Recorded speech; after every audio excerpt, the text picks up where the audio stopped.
Su'adatu amarya da Fulaminu Mallotol. Hane wala baide den bo wala bategal. Su'adatu amarya Laminu wartiyango. Hayya Laminu war Mallotol kan ko joni yamsi korko Su'adatu boddo bangide butilimdo. Mimi yotto ya bangal midela ango amarya. Midilli bangal jamaje midilli jamaje marwa on jawba yamsi yola.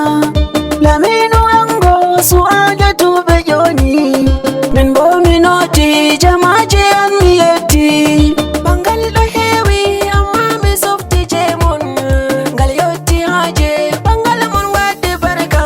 Hande wala baide nden bo wala bategal. Laminu malango Su'adatu amarya. Mi andi de do mema bernde goddo. Mi andi de do foyna goddo ka. Mi andi de do sukina to sati amma to veli do sena goddo bernde. Bamala ango mi lari mo o mosi bani mi fami onani beldum hide. Hande wala baide nden bo wala bategal. Laminu malango Su'adatu amarya. Ango amarya belarti darde hide den mi fami amarya nani ha berne. Ngam jotta do kam der sare duniyaru wala mo yotti ango ha bernde mada.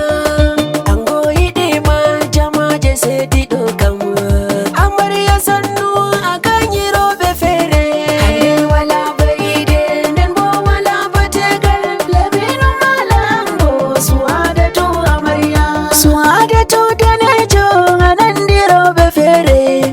Mi wali hoydi nyalade man hasare. Be delkitinde banni be wawi yadu. Be fewi dande bana sautu algaita. Be wodi darne dede no worbe yidi amma be yottay Su'adatu amarya. Hande wala baide nden bo wala bategal. Laminu malango Su'adatu amarya. Ide dum beldum dum fawne bernde robe nder bernde robe dum yide on do hewi. An bo an gorko ta seka bernde je hewi be yide ma fama. Hande wala baide nden bo wala bategal. Laminu malango Su'adatu amarya. Amarya boddo wallahi halatimmi alasti sare gidado bernde mada. O jabbi mada kanko be fami mako o hokki mada berde bernde mako.